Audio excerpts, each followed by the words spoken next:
What's up, guys? Today we are sharing a short history of and trying Sapporo here at Tree House Brewing Company. Let's go.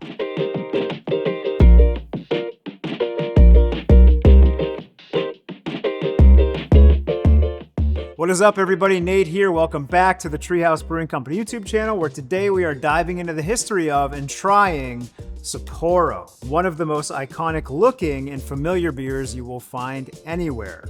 Now, you should know that Sapporo is actually the oldest beer brand in Japan, dating back to 1876, almost 150 years ago. So while Japan was rapidly modernizing during the Meiji-era, the Kaitakushi, which was the government's Hokkaido Development Commission, established a brewery on the northern island of Japan. This cold climate was ideal for brewing lager, which depends on cold fermentation temperatures.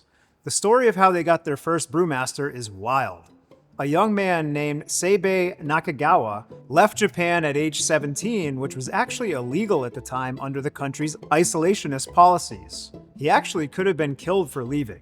So anyway, he made his way to England and then to Germany, where he met with Japan's foreign minister, who encouraged him to study brewing. So Nakagawa trained at the Berlin Beer Brewing Company for about 2 years before returning home to Japan as its first formally trained brewmaster.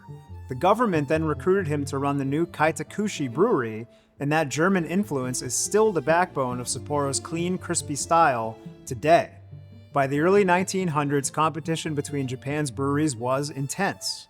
In 1906, Sapporo merged with two of its biggest rivals, Nippon Beer and Osaka Beer, to form the Dai Nippon Beer Company. This company controlled about 70% of the Japanese beer market. As Japan moved into the 1920s and 30s, the military government started centralizing industries even further. And by 1943, the entire Japanese brewing industry had been consolidated down to just two companies, Dai Nippon and Kirin. Now, during the war, beer trademarks were banned and Sapporo's iconic star logo disappeared altogether. Now, after Japan's defeat in World War II, the American occupation government broke up Dai Nippon under anti-monopoly laws. In 1949, it was split into two companies, Nippon Breweries and Asahi Breweries. Nippon Breweries, which was the successor to Sapporo, did not actually use the Sapporo name. For years, they just sold beer under the Nippon brand. The Sapporo label did not come back until 1956, when consumer demand basically forced the company to bring it back. Then in 1964, the company officially renamed itself Sapporo Breweries and entered the United States market that year. Over the years, the company has expanded globally, and today Sapporo is brewed not only in Japan, but also in North America. In fact, just recently, Stone Brewing was acquired by Sapporo. Now, if you know craft beer, you probably know Stone. They were one of the largest and most recognized craft breweries in the country, with major brewing facilities in Escondido, California, and Richmond, Virginia. Now, reports say that the whole point of the deal was for Sapporo to move from importing beer into the US to actually making it here.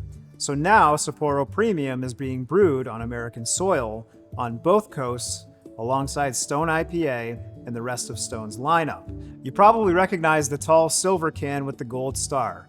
Now, it represents the North Star, or Polaris, which was the official symbol of Kaitakushi, the development commission that pioneered Hokkaido. You can still see the same star on government buildings and the famous clock tower in the city of Sapporo. So Sapporo's first limited beer is actually really interesting. In 2006, Sapporo partnered with the Russian Academy of Sciences and Okayama University to send barley seeds into orbit to study how crops grow in space.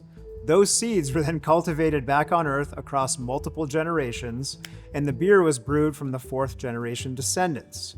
Only 250 six-packs were produced, sold through a lottery at about $110 per six-pack, with all proceeds going towards science education. There's also the Sapporo Beer Museum in Hokkaido, which is the only beer museum in Japan.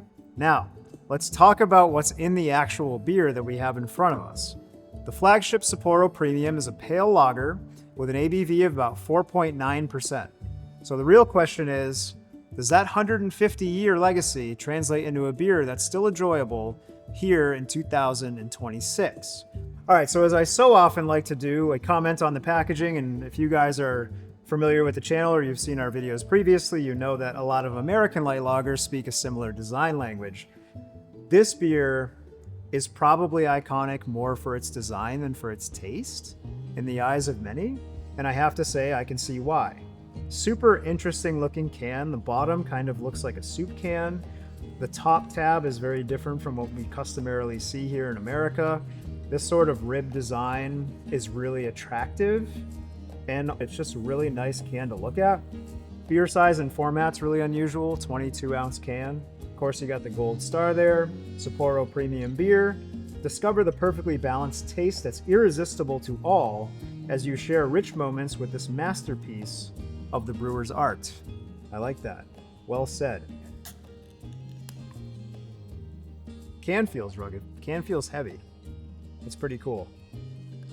Hey guys, if you're not already subscribed to the channel and you're enjoying this content, we have so much other content like it, so hit that subscribe button and dive into the archive as you enjoy us tasting Sapporo. On a personal note, I have to interject with this story. There's a small possibility that Tree House wouldn't exist were it not for Sapporo. And the way this story goes is that when I went on my first date with my wife, Lauren, we were at a sushi restaurant, and it came time to order a drink, and I do remember Lauren ordering the Sapporo and me saying, like, are you sure you want to drink that? It comes in a big can. This can looked bigger than her head. Anyway, it's kind of a story of the lore of our first date, and from there she went on to buy me a homebrew kit, and then I went a little while with it, and then we had Tree House Brewing Company. Wow, look at this. Anyway, how does this thing smell and taste? Comment on the color. A little bit on the darker end of the lager, kind of mass market lager that we're accustomed to seeing on the channel. Really attractive though. I mean, I'm sure it is filtered, but I kind of see a little bit of floaties action going on in there. Not perfectly crisp and clean. Beautiful looking though, great head retention. Sticky, foamy head.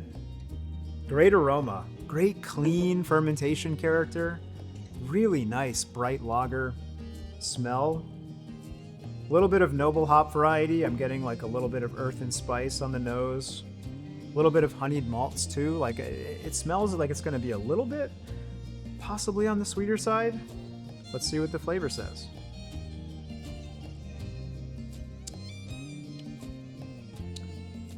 Wow, okay. A little bit to unpack here.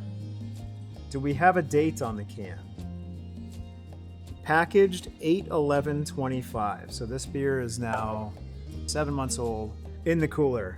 A little bit of a tough showing here. The beer has some oxidative characters, right? So I'm getting a little bit of that wet cardboard flavor, which is unfortunate, not necessarily the fault of the way that the beer came out of the brewery, but definitely a fault of the way that the beer made it to us. I will say that here in central Massachusetts, strangely enough, we did have a hard time finding this, which was surprising to everybody. I think Devin had to go to a half a dozen stores before we did locate it. When the condition of a beer is affecting the way that it presents, it's really hard to judge the beer on its merits. So in this instance, I think we got a batch of Sapporo that's a little bit past its prime. I will say there's a good amount of hop character there. There's a lot more bitterness than I expected, and it is not as sweet as it smelled. I am getting some crisp notes of sort of like citrusy pine, but they're very subtle, and they're overwhelmed by an oxidative character that makes it not my favorite. I love bitterness in beer, even light lager, crispy beers that have a little bit of punch to them, a little bit of bitterness, always a good thing. Beers that have a bitterness that overstays its welcome, not always my favorite. This does exhibit that. That said, all my experiences with Sapporo are with food, and a lot of times food can kind of mask some of these micro flaws that I'm describing in this beer. And if I had a plate of sushi in front of me right now in this beer, I can promise you I'm having a good time. Pretty simple impressions here. Again, my thoughts kind of got overwhelmed by the condition of the beer. It's always a little bit of a disappointment.